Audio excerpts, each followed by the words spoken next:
ሰላም እንዴት አላችሁ? የኢትዮ ታይምስ ቤተሰቦች ለሰዓቱ የተመረጡ አዳዲስ መረጃዎችን ይዘንላችሁ ቀርበናል። ከመረጃዎቻችን መካከልም ከአማራ ፋኖ ብሔራዊ ኃይል የወጡ መረጃዎች እንደሚያሳዩት በሸዋ ቀጠና ነጎድጓድ ክፍለ ጦርና ወሎ ቀጠና መብረቅ ክፍለ ጦርና ቤተ አማራ ክፍለ ጦር በጋራ በመሆን ውጊያ ማካሄዳቸውን፣ በወሎና ሸዋ ቀጠና በጥምረት በወሰዱት እርምጃ የአገዛዙ ኃይል ዘርግቶ ነበር የተባለውን ኬላ በቁጥጥር ስር መዋላቸውን፣ እንዲሁም በምስራቅ በለሳ ወረዳ ቆላ ሐሙሲት ከተማ ላይ በተደረገ የአጭር ሰዓት ውጊያ ከ25 በላይ የአገዛዙ ወታደሮች ሲገደሉ በርካቶች ደግሞ መቁሰላቸውን የተመለከቱ መረጃዎች ወጥተዋል። ዝርዝር መረጃውን የምናስደምጣችሁ ይሆናል። በአማራ ክልል ባቄሎና ጃራ መጠለያዎች የሚገኙ ተፈናቃዮች በተራዘመ የምግብ እጥረትና በመጠለያ ጦት መቸገራቸውን ገልጸዋል። የምግብ እርዳታ ወደ መጠለያ ጣቢያው የሚደርሰው በሁለት ወር አለፍ ሲልም በአራት ወራት ልዩነት መሆኑ የተሰማ ሲሆን ተፈናቃዮቹ አሁን ላይ ስልክ ደውሎ ከሚጠይቀን ይልቅ 1 ኪሎ ዱቄት ይዞልን የሚመጣ ነው ለኛ የሚጠቅመን እያሉ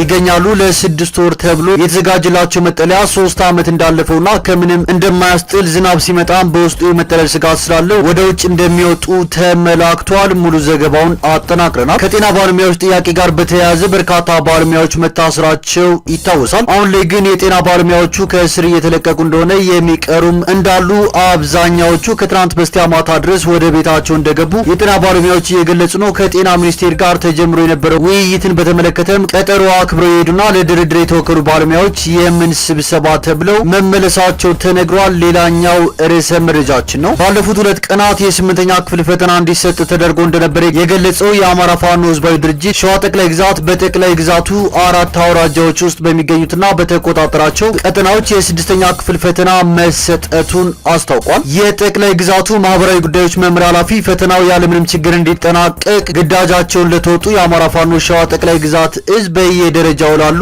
አመራሮችና ፋኖ ሰራዊትም ምስጋና አቅርበዋል። ተጨማሪ አካትናል። ከነዚህ መረጃዎች በተጨማሪ አንድ የአሜሪካ ኮንግረስ አባል ሶማሊላንድ እንደ ሀገር እውቅና እንድታገኝ ሀሳብ ማቅረባቸውን፣ በኦሮሚያ ክልል አርሲ ዞን መርቲ ወረዳ ጎልጎታ ቀበሌ ውስጥ 20 ሰዎች በኮሌራ በሽታ መያዛቸውን የአካባቢው ጤና ባለሙያዎችና ነዋሪዎች መግለጻቸውን፣ የፕሬዝዳንቱ ትዕዛዞች ይጣሳሉ፣ የመኪና መንገዶች በዘፈቀደ ይዘጋሉ፣ ህገወጥነት እየተስፋፋ ነው ሲሉ የትግራይ ክልል ነዋሪዎች ቅሬታ ማሰማታቸውን፣ እንዲሁም በኢትዮጵያ የመጀመሪያው 100 ኪሎዋት ኃይል የሚያመነጭ የሶላር ፕሮጀክት መመረቁንና ሌሎችን በዝርዝር የምንመለከታቸው መረጃዎች አካተናል። ቻናላችን ሰብስክራይብ በማድረግ የደወል ምልክቷን በመጫንና መረጃውም ለብዙዎች እንዲዳረስ ላይክ በማድረግ እስከ መጨረሻው አብራችሁን ቆዩ።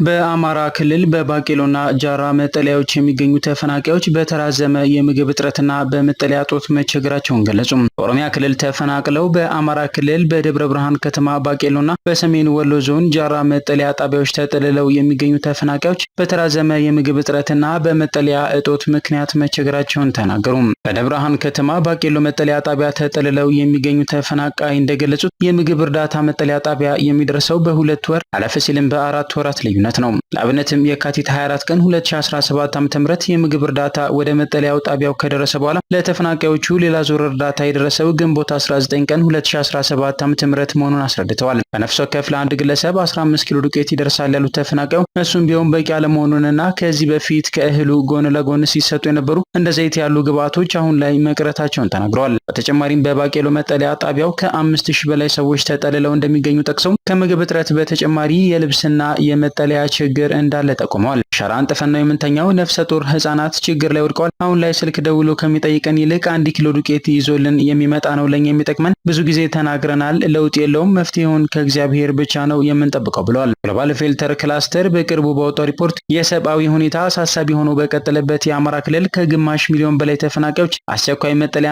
ምግብ ነክ ያልሆኑ አስፈላጊ ቁሳቁሶች ድጋፍ እንደሚያስፈልጋቸው አስታውቋል። ድርጅቱ በሰሜንና ደቡብ ወሎ ዞኖች የሚገኙ ተፈናቃዮችን ጨምሮ በክልሉ በ33 የተፈናቃዮች ጣቢያዎችና በጋራ ማዕከላት ውስጥ የሚኖሩ ከ560 ሺህ በላይ ግለሰቦች ለረጅም ጊዜ ባገለገሉ መጠለያዎችና ከመጠን በላይ ሰዎች መብዛት ምክንያት ከባድ የኑሮ ሁኔታ ውስጥ መሆናቸውን ገልጿል። በደብረ ብርሃን ያለው ከመጠን በላይ የተፈናቃዮች መጨናነቅ ጾታን መሰረት ያደረገ ጥቃት ስጋትን ጨምሮ የጥበቃ አደጋዎች እንዲጨምሩ አድርጓል ያለው ሪፖርቱ ባለፉት 2 ዓመታት ውስጥ ምግብ ነክ ያልሆኑ ዕቃዎችን ያገኙ ተፈናቃዮች ጥቂት ናቸው ብሏል። ከኦሮሚያ ክልል ምስራቅ ወለጋ ዞን ኪረሙ ወረዳ በ20 በ2015 ዓ.ም ተፈናቅለው በአማራ ክልል ሰሜን ወሎ ዞን ጃራ መጠለያ ጣቢያ ተጠልለው የሚገኙ ሌላ ተፈናቃይ የእርዳታ በቂ አለመሆኑና የመጠለያ ችግር መኖሩን አብራርተዋል። መጠለያው በ2015 ዓ.ም ላይ ለ6 ወር ነበር ተብሎ የተገነባው አሁን 3 ዓመት ስለቆየንበት ወዳድቋል። አስቸጋሪ ሁኔታ ውስጥ ነው ያለነው። ዝናብ ከዘነበ ቤቱ ላያችን ላይ ይወድቃል የሚል ስጋት ስላለን ወደ ቤት መጠለልን ትተን ወደ ውጪ ነው የምንወጣው። ጎርፍ አለ፣ እሱን መንገድ እያስያዝን እያስቀየስን ስጋጃ አንጥፈን ነው የምንተኛው። እሱም ቢሆን ተበላልቶ አልቋል ብለዋል።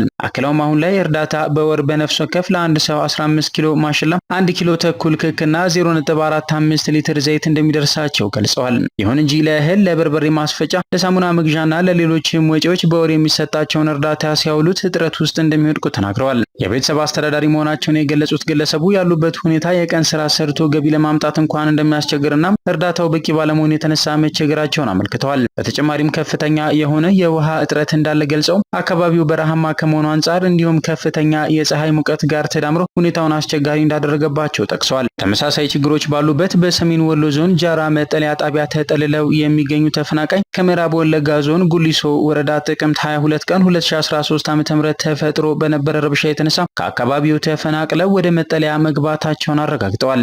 6 አባላት ያሉት ቤተሰብ አስተዳዳሪ መሆናቸውን የጠቆሙት ግለሰቡ ከፍተኛ የሆነ የመጠለያ ችግር አለ ብለዋል። ከዚህ በፊት ለ6 ወር ተብሎ የተሰራ መጠለያ አሁን ላይ 3ኛ ዓመቱን እንደያዘና ዝናብ የሚዘንብ ከሆነ ሰው ላይ ወድቆ ጉዳት ያደርሳል የሚል ፍራቻ መኖሩን አክለዋል። በተጨማሪም እርዳታ በተወሰነ መልኩ አለ፣ ነገር ግን የተለያዩ ችግሮች አሉብን። እህል፣ ጨው፣ በርበሬ ማስፈጫ ገንዘብ የለንም። የሚሰጠን 15 ኪሎ የምትበቃን አይደለችም። እኛም ከቦታው አንጻር ወጣ ብለን ስራ የምንሰራበት ሁኔታ የለም ሲሉ ስላሉበት ችግር አብራርተዋል። በተጨማሪም ከፍተኛ የሆነ የውሃ ችግር መኖሩን ጠቅሰው ከ3 ቀን 1 ቀን እንኳን ውሃ የማናገኝበት ጊዜ አለ ብለዋል። የሰሜን ሸዋ ዞን አደጋ መከላከልና ምግብ ዋስትና ጽሕፈት ቤት ኃላፊ የሆኑት አቶ አበባው መሰለም የምግብ እርዳታ ለመቋረጡን ገልጸው ነገር ግን ከዚህ ቀደም በተለይም ምግብ ነክ ያልሆኑ ጥሬ እቃዎችን ሲረዱ የነበሩ ተቋማት አሁን ላይ ባለመኖራቸው የመጠለያና መሰል ክፍተቶች መፈጠራቸውን ጠቁመዋል። ከዚህ በፊት ከኦሮሚያ ክልል ምስራቅ ወለጋና ምዕራብ ሸዋ ዞን ተፈናቅለው በአማራ ክልል ሰሜን ሸዋ ዞን ደብረ ብርሃን ከተማ በሚገኘው የባቄሎ መጠለያ ጣቢያ ውስጥ ተጠልለው ያሉ ተፈናቃዮች ከፍተኛ የምግብ አቅርቦት ችግር እየገጠማቸው መሆኑ ከዚህ ቀደም መዘገቡ ይታወሳል። በመጠለያ ጣቢያ ውስጥ ከዚህ ቀደም በግብረ ሰናይ ድርጅቶች ሲሰጥ የነበረው እርዳታ መቆሙን ተከትሎ የምግብ አቅርቦት እጥረት መኖሩን ተፈናቃዮቹ በወቅቱ ተናግረው ነበር። በተጨማሪም በአማራ ክልል ሰሜንና ደቡብ ወሎ ዞኖች በሚገኙ 5 መጠለያ ጣቢያዎች ውስጥ የሚኖሩ ወደ 15000 የሚጠጉ ተፈናቃዮች እጅግ አስከፊ የኑሮ ሁኔታ ውስጥ እንደሚገኙ ኢትዮጵያ ኢመርጀንሲ ቬልተርና ኤንኤፍአይ ክላስተር በሚያዝያ ወር ባወጣው ሪፖርት አመላክቷል። የተፈናቃዮቹ መጠለያዎች ከመጠን በላይ በሰዎች በመጨናነቃቸው ያረጁና የተቀደዱ መሆናቸውና ረጅም ጊዜ አገልግሎት እንዲውሉ ፈጽሞ የታሰቡ ባለመሆናቸው የተፈናቃዮቹ ሁኔታ በከፍተኛ ደረጃ እየተባባሰ መምጣቱን ሪፖርቱ ገልጿል። ኢትዮጵያ ኢመርጀንሲ ቬልተርና ኤንኤፍአይ ክላስተር ባካሄደው የመስክ ምልከታ ሪፖርቱ በጃራ፣ ጃሪ 1፣ ጃሪ 2፣ መካነ ኢየሱስና ገርባ ዴጋን መጠለያ ጣቢያዎች ውስጥ የሚኖሩ በርካታ ተፈናቃይ ቤተሰቦች በጋራ መኖሪያ ወይም በተጎዱ መዋቅሮች ውስጥ ተጨናንቀዋል። ይህም የግል ቦታ እጦትና አነስተኛ ደህንነትን አስከትሏል ብሏል። በተጨማሪም የአካል ጉዳተኞች ምንም አይነት የተለየ የመጠለያ አቅርቦት የላቸውም ሲል አክሏል። እስከ 2025 መጀመሪያ ድረስ ከ660,000 በላይ ግለሰቦች በግጭት ከተጎዱም አፋር፣ ኦሮሚያ፣ ትግራይና ቤኒሻንጉል ጉሙዝ አካባቢዎች ወደ አማራ ክልል ተፈናቅለዋል። ወደ 70,000 የሚጠጉ ተፈናቃዮች በአሁኑ ወቅት በ7ቱ አስተዳደራዊ ዞኖች ውስጥ በሚገኙ 31 መጠለያና የጋራ ማዕከላት ውስጥ ይኖራሉ። ሪፖርቱ አክሎ እንዳመላከተው በአማራ ክልል ከሚገኙ መጠለያዎች ውስጥ በሰሜንና ደቡብ ወሎ ዞኖች ያሉ ጣቢያዎች ከፍተኛ ቁጥር ያላቸውን ተፈናቃዮች የያዙ ሲሆን 55 በመቶ የሚሆኑ መጠለያዎችና የጋራ ማዕከላት ይገኙበታል። በ2024 መጀመሪያ ላይ የተወሰነ ተፈናቃዮችን የመመለስ ጥረት ቢጀምርም ከዛ በኋላ ሰፊ የመመለስ ወደ ሌላ ቦታ የማዛወር ወይም ሌላ ዘላቂ መፍትሄ የማግኘት እድሉ አነስተኛ ሆኖ ቆይቷል ሲል ሪፖርቱ አመልክቷል።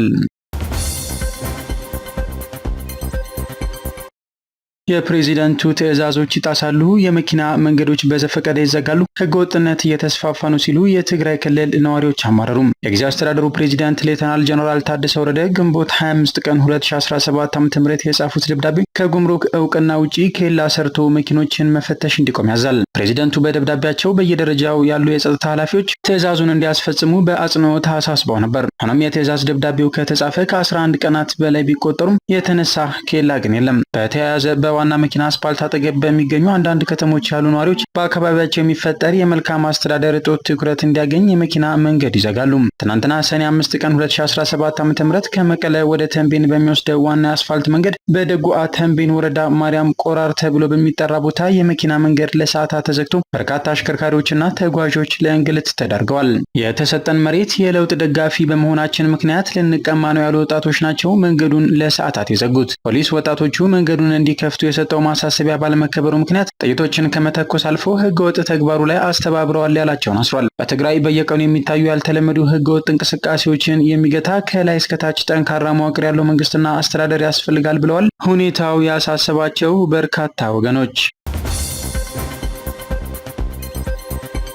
የጤና ባለሙያዎች በአጠቃላይ ባለሙያዎች በሐሰተኛ ሽብር ክስ ተከሰው ቢሆንም የተያዙት እየተለቀቁ ነው፣ ያልተለቀቁም እንዲለቀቁ መልእክታችን ነው ሲሉ ተናገሩ። ከጤና ባለሙያዎች ጥያቄ ጋር በተያያዘ በርከት ያሉ ባለሙያዎች መታሰራቸው ይታወሳል። ጉዳዩን የሚከታተሉና ስማቸው እንዲገለጽ ያልፈለጉ ባለሙያዎች እንደተናገሩት አሁን ላይ የጤና ባለሙያዎቹ ከእስር እየተለቀቁ እንደሆነም የሚቀሩም እንዳሉ፣ አብዛኞቹ ከትናንትና በስቲያ ማታ ድረስ ወደ ቤታቸው እንደገቡ ተናግረዋል። በአጠቃላይ ባለሙያዎች በሐሰተኛ ሽብር ክስ ተከሰው ቢሆንም የተያዙት እየተለቀቁ ነው፣ ያልተለቀቁም እንዲለቀቁ መልእክታችን ነው። የባለሙያዎች መፈታታቸው ደስ ቢለንም መጀመሪያውንም መታሰር አልነበረባቸውም ብለዋል። መደራጀትና ጥያቄ መጠየቅ ሰብአዊ መብት ነው። አሁንም ጥያቄ እስካላቸው ድረስ በሰላማዊ መንገድ መጠየቅ ይችላሉ። የሚመለከታቸው አካላትም ከቃላት የዘለለ ምላሽ መስጠት እንዳለባቸው እናምናለን ሲሉ አክለዋል። ከጤና ሚኒስቴር ጋር ተጀምሮ የነበረው ውይይት ከምን ደረሰ በሚል ለቀረበው ጥያቄ ከሚኒስትሩ ጋር ለተጀመረው ውይይት ሁለተኛ ጥሪ ነበር፣ ግን ይፋ ያልሆነና በቃላት ብቻ የተደገፈ ስለነበር ቀጠሮ አክብረው የሄዱ ለድርድር የተወከሉ ባለሙያዎች የምን ስብሰባ ተብለው ተመልሰዋል ሲሉ ገልጸዋል።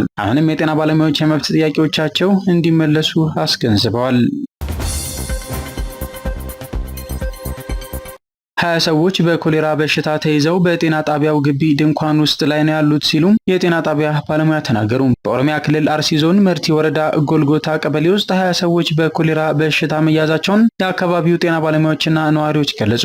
በመርቲ ወረዳ ጎልጎታ ጤና ጣቢያ የሕክምና ባለሙያ የሆኑትና ስማቸው እንዳይጠቀስ የጠየቁት የጤና ባለሙያው በጤና ጣቢያው 20 ሰዎች በኮሌራ በሽታ ተይዘው መግባታቸውንና በግቢው ውስጥ ድንኳን ተዘጋጅቶላቸው ለብቻቸው ሕክምና ሲደረግላቸው መቆየቱን ተናግረዋል። ሌላው ስማቸውን በሚስጥር እንዲያዝ የጠየቁ የቀበሌው ነዋሪ ልጃቸው በበሽታው መያዙ ተነግሯቸው በድንኳን ውስጥ ሕክምና እየተሰጠው እንደሚገኝ ገልጸዋል። አቶ ዋሪዮ ቱሬ የተባሉ የጎልጎታ ቀበሌ ነዋሪ ደግሞ በበሽታው የተያዙ ሰዎች በመርቲ ወረዳ ጤና ጣቢያ ውስጥ ተለይተው ሕክምና ሲደረግላቸው መመልከታቸውን ተናግረዋል። ነዋሪዎቹ በወረዳው ከፍተኛ የሆነ የውሃ እጥረት በመኖሩ ንጽህና ያልተጠበቀ የዝናብና የወንዝ ውሃ እንደሚጠቀሙ ገልጸዋል። ስማይ ጠቀስ ያሉት የሕክምና ባለሙያው በኮሌራ ከተያዙት 20ዎቹ ሰዎች 3ቱ ሰዎች አገግመው ወደ ቤታቸው መሄዳቸውን የተናገሩት ባለፈው ዓመት በተመሳሳይ ወቅት በሽታ ተከስቶ እንደነበር የገለጹት ባለሙያው በርካታ ሰዎች ተይዘው አገግመዋል ብለዋል። በወረዳው ከፍተኛ የሆነ የውሃ እጥረት በመኖሩ ምክንያት ነዋሪዎቹ ለበሽታው በተደጋጋሚ እንደሚጋለጡ ጠቅሰው በሽታውን ለመግታት ህብረተሰቡ የግልና የአካባቢ ንጽህናን እንዲጠብቁ ትምህርት እየተሰጠ ነው ብለዋል። የመርቲ ወረዳ ነዋሪዎችና የጤና ባለሙያው በውሃ እጥረት ምክንያት ነው የኮሌራው በሽታ እየተከሰተ ያለው ሲሉ ገልጸዋል። በኢትዮጵያ የመጀመሪያው 100 ኪሎዋት ኃይል የሚያመነጭ የሶላር ፕሮጀክት ተመረቀ። በኢትዮጵያ የመጀመሪያ ነው የተባለ 100 ኪሎዋት ኃይል የሚያመነጭ የሶላር ፕሮጀክት የውሃና ኢነርጂ ሚኒስቴር አስመርቋል። የሶላር ፕሮጀክቱ $200,000 ወጪ እንደተደረገበትና በሚኒስቴር መስሪያ ቤቱ ግቢ ውስጥ መገንባቱ ተገልጿል። የውሃና ኢነርጂ ሚኒስቴር ዶክተር ኢንጂነር ሀብታሙ ኢተፋ እንደ ሀገር በዚህ ደረጃ ኃይል የማመንጨት አቅም ያለው የሶላር ፕሮጀክት አለመኖሩን ገልጸዋል። ሚኒስትሩ ዘርፈ ብዙ ፋይዳ አለው ያሉት ፕሮጀክቱ 100 ኪሎዋት የሚያመርት መሆኑ የመጀመሪያው ያደርገዋል ብለዋል። የሚመነጨው ኃይል ሚኒስቴር መስሪያ ቤቱ የሚፈልገውን ተጠቅሞ ስራ በማይኖር ጊዜ የተመረተውን ኃይል ወደ ብሔራዊ ግሪድ ማስገባት መቻሉ ፕሮጀክቱ ልዩ ያደርገዋል ሲል ገልጸዋል። ሀብታሙ ኢተፋ ፕሮጀክቱ ሌሎች ተቋማት በግቢያቸው ያለውን ቦታ ለዚህ ዓላማ መዋል እንደሚቻል ትምህርት እንደሚሰጥ ጠቅሰው በቀጣይ የሶላር ኃይልን በስፋት ለማምረት እንደሚሰራ ጠቁመዋል። በምዕራብ ወለጋ ዞን ቆንዳላ ወረዳ በወባ በሽታ 2 ህጻናትን ጨምሮ የ3 ሰዎች ህይወት አለፈ። በኦሮሚያ ክልል ምዕራብ ወለጋ ዞን ቆንዳላ ወረዳ ሹራ፣ ቱዋምቢና ዲቾ በሚባሉ ገጠራማ ቦታዎች ማክሰኞ ሰኔ 3 ቀን 2017 ዓ.ም በወባ በሽታ እድሜያቸው 2 እና 3 ዓመት የሚሆኑ 2 ህጻናትን ጨምሮ የ3 ሰዎች ህይወት ማለፉን ነዋሪዎች ገልጸዋል። በበሽታው ከሁለቱ ህጻናት በተጨማሪ ህይወታቸውን ያጡት ሹራ ከሚባል ቦታ ላይ አንድ በእድሜ ጠና ያሉ ሽማግሌ ሲሆኑ ቱዋምቢና ሹራ በተባሉ ቦታዎች የክረምት ወቅት መግባቱን ተከትሎ በሽታው መስፋፋቱ ተነግሯል። አስተያየታቸውን የሰጡ አንድ ነዋሪ በአካባቢው ባለው የጸጥታ ችግር የተነሳ በቂ የጤና ባለሙያ አለመኖሩን ገልጸው በሕክምና አገልግሎት እጦት ምክንያት የበሽታው ስርጭት እየጨመረ መምጣቱን ጠቁመዋል። በሽታው በተለይም በህፃናት ላይ በስፋት እየታየ እንደሚገኝ ጠቅሰው ሰዎች በእግርና በሌሎች የትራንስፖርት አማራጮች ወደ ጤና ተቋማት እንደሚሄዱ ገልጸዋል። የቆንዳላ ወረዳ ምክትል አስተዳዳሪ አቶ ግርማ ካሳሁን በበኩላቸው በሽታው በስፋት ተስፋፍተዋል በተባሉ ቦታዎች በሽታው ወባ መሆኑንና አለመሆኑን እንዲለዩ ባለሙያዎች ወደ ቦታው መላካቸውን ተናግረዋል። የወባ ስርጭት ከወረዳው በርቀት ላይ በሚገኙ ቦታዎች እንዳለ ጥቆማዎች እየመጡ ነው። ከጤና ቢሮ በኩል ባለሙያዎች ተልከዋል ብለዋል። የምዕራብ ወለጋ ዞን ጤና መምሪያ ምክትል ኃላፊ የሆኑት አቶ መስፍን ጣሰው ደግሞ ከክረምት መግባት ጋር ተያይዞ የወባ በሽታ ስርጭት መጨመሩን ገልጸው በበሽታው የሚያዙ ሰዎች ቁጥር በሳምንት ውስጥ ከ100 እስከ 200 ጭማሪ እያሳየ ነው ብለዋል። አክለውም በክረምት ስርጭቱ ስለሚበዛ ህብረተሰቡ አጎበር እንዲጠቀምና ያቆሩ ውሃ ቦታዎችን እንዲያስወግድ በየጤና ጣቢያዎች እያስተማርን ነው ሲሉ ተናግረዋል። የአማራ ፋኖ ብሔራዊ ኃይል ሸዋ ቀጠና ነጎድጓድ ክፍለ ጦርና ወሎ ቀጠና መብረቅ ክፍለ ጦርና ቤተ አምሐራ ክፍለ ጦር በጋራ በመሆን ውጊያ ማካሄዳቸው ተሰምቷል። በአማራ ፋኖ ብሔራዊ ኃይል ሸዋ ቀጠና ነጎድጓድ ክፍለ ጦርና ወሎ ቀጠና ንጉስ ሚካኤል ኮር መብረቅ ክፍለ ጦር እንዲሁም ልጅ ኢያሱ ኮር ቤተ አምሐራ ክፍለ ጦር በጋራ ወግዲ ወረዳ ጎረንጅና ስኮሩ እንዲሁም ጎረንጅ ቀጠና ጎለሌ የተባለ ቦታ ላይ ዛሬ ሰኔ 6 ቀን 2017 ዓ.ም ከንጋት ጀምሮ የመንግስት ጥምር ኃይል ላይ ውጊያ መክፈታቸው ነው የተሰማው። የአማራ ፋኖ ብሔራዊ ኃይል አሃዶች በውህደት ባደረጉት ውጊያ በርካታ የመከላከያ ሰራዊት መሞቱና ይዞታውን መልቀቁ የተነገረ ሲሆን ከዛ በተጨማሪ ጎረንጂ ከተማን አልፎ የሚገኘውን ይላላ የተባለ ቦታ ላይ ያለውን የመከላከያ ኬላ ተቆጣጥረዋል የተባለው። በቀጣይም የመሪ ድርጅቱ አማራ ፋኖ ብሔራዊ ኃይል አሃዶች በውህደት ውጊያውን አጠናክረው እንደሚቀጥሉና በበርካታ ቀጠናዎች በተመሳሳይ ጊዜ አውደ ውጊያዎችን በመክፈት ማሸነፍ እንደሚችሉ አመራሮቹ ገልጸዋል ተብሏል። ዘገባው የሮሃ ቲቪ ነው። በተያያዘ መረጃ የአማራ ፋኖ ሸዋ ጠቅላይ ግዛት እዝ በተቆጣጠራቸው ቀጠናዎች የስድስተኛ ክፍል ፈተና ማጠናቀቁን የእዙ ማህበራዊ ጉዳዮች መምሪያ ኃላፊ አስታወቀም። የአማራ ፋኖ ህዝባዊ ድርጅት ሸዋ ጠቅላይ ግዛት እዝ በሸዋ ጠቅላይ ግዛት 4 አውራጃዎች ውስጥ በሚገኙትና በተቆጣጠራቸው ቀጠናዎች የስድስተኛ ክፍል ፈተና መሰጠቱን የአማራ ፋኖ ሸዋ ጠቅላይ ግዛት እዝ ማህበራዊ ጉዳዮች መምሪያ ኃላፊ ኢንጂነር ካሳሁን ቸምባ ገልጸዋል። ባለፉት 2 ቀናት የ8ኛ ክፍል ፈተና እንዲሰጥ ተደርጎ የነበረ ሲሆን ከ8ኛ ክፍል ፈተና ቀጥሎ የተሰጠው የ6ኛ ክፍል ፈተና በአማራ ፋኖ ህዝባዊ ድርጅት ሸዋ ጠቅላይ እዝ ክትትልና ቁጥጥር በሰላም መጠናቀቁ ተገልጿል። የጠቅላይ ግዛቱ ማህበራዊ ጉዳዮች መምሪያ ኃላፊ ፈተናው ያለምንም ችግር እንዲጠናቀቅ ግዳጃቸውን ለተወጡ የአማራ ፋኖ ሸዋ ጠቅላይ ግዛት እዝ በየደረጃው ላሉ አመራሮችና ፋኖ ሰራዊት ምስጋና አቅርበዋል። ይህ በእንዲህ እንዳለ በምስራቅ በለሳ ወረዳ ቆላ ሐሙሲት ከተማ ላይ በተደረገ የአጭር ሰዓት ውጊያ ከ25 በላይ የአገዛዙ ወታደሮች ሲገደሉ በርካቶች ደግሞ መቁሰላቸው ተነግሯል። የአማራ ፋኖ ብሔራዊ ኃይል ጎንደር ቀጠና 5ኛ ዳግማዊ ቴዎድሮስ ኮር ስር በሚገኘው የንስር በለሳ ቅጣው እጅጉ ክፍለ ጦር አንድ ብርጌድ አባላትና ትናንትና ሰኔ 5 ቀን 2017 ዓ.ም በምስራቅ በለሳ ወረዳ ቆላ ሐሙሲት ከተማ ዘልቀው በመግባት ለ3 ሰዓታት የቆየ ልዩ ውጊያ ማካሄዳቸውን የኮሩ ህዝብ ግንኙነት መምሪያ ያወጣው መረጃ ያሳያል። በዚህ ውጊያ 20 የሰሜን ምዕራብ እዝ መከላከያ ሰራዊትና 5 የሚሊሻ አባላት በድምሩ 25 የአገዛዙ ወታደሮች ሲገደሉ በርካቶች ቆስለዋል ነው የተባለው። ከዚህ በተጨማሪም 6 ክላሽንኮቭ መሳሪያ በፋኖ እጅ መግባቱን የኮሩ ህዝብ ግንኙነት መምሪያ አስታውቋል። ዘገባው የመረብ ሚዲያ ነው። በኦሞ ወንዝ ሙላት ምክንያት ከ79828 በላይ አርብቶ አደሮች ተፈናቀሉ። በደቡብ ኢትዮጵያ ክልል ደቡብ ኦሞ ዞን ዳሰነች ወረዳ በቱርካናና በኦሞ ወንዝ ሙላት ምክንያት ከ79828 በላይ አርብቶ አደሮች መፈናቀላቸውን የወረዳው አስተዳዳሪ አቶ ታደለ ሀቴ ገለጹ። መንግስትና መንግስታዊ ባልሆኑ ተቋማት የተገነቡ የተለያዩ አገልግሎት ሰጪ ተቋማት በውሃ በመዋጣቸው ምክንያት ከአገልግሎት ውጪ እንደሆኑም ገልጿል። የቱርካና ሐይቅ በ8 ዓመት ጊዜ ውስጥ 65 ኪሎ ሜትሮችን ተጉዞ የወረዳው ዋና ከተማ ወደ ሆነችው ኦሞራተ 2 ኪሎ ሜትር ርቀት ላይ እንደደረሰና በቀጣይም ከተማው ሙሉ በሙሉ የመዋጥ አደጋ እንደተጋረጠበት አቶ ታደለ ተናግረዋል። ይህም በከተማዋ ነዋሪዎች ዘንድ ስጋት አሳድሮባቸዋል ብለዋል። ይህ የተገለጸው የህዝብ ተወካዮች ምክር ቤት የውሃ መስኖ ቆላማ አካባቢና አካባቢ ልማት ጉዳዮች ቋሚ ኮሚቴ ዳሰነች ወረዳ በመገኘት ከወረዳው የስራ ኃላፊዎች ጋር ባደረጉት ውይይት ነው። በዚህ ወቅት የወረዳው አስተዳዳሪ የሜትሮሎጂ ትንበያዎች እንደሚጠቁሙት በቀጣዮቹ የክረምት ወራት ከፍተኛ የሆነ ውሃ ወደ ኦሞ ወንዝና ቱርካና ሐይቅ ስለሚገባ ችግሩ ከዚህ ሊከፋ ይችላል ሲሉ ስጋታቸውን ለቋሚ ኮሚቴው አክለው ገልጸዋል። አንድ የአሜሪካ ኮንግረስ አባል ሶማሊላንድ እንደ ሀገር እውቅና እንድታገኝ ሀሳብ አቀረቡ። የአሜሪካ ኮንግረስ አባል ስኮት ቤሪ ዛሬ የሶማሊላንድ ሪፐብሊክ የነጻነት ህግን አስተዋውቋል። ይህም ሶማሊላንድን ከሶማሊያ ተነጥላ ነጻ ሀገር እንድትሆን በይፋ እውቅና ለመስጠት ያለመ ደፋር እርምጃ ነው። ዛሬ ላይ ይፋ የሆነው ይህ ምክረ ሀሳብ ሶማሊላንድ ለ30 ዓመታት ያስመዘገበችውን የራስ ገዝ አስተዳደር መረጋጋትና ዲሞክራሲያዊ እድገት የሚያደንቅ ሲሆን ከእነዚህም መካከል የ2001 ህገ መንግስቷንና ነጻ ምርጫዎችን ማድረጓን ያነሳል።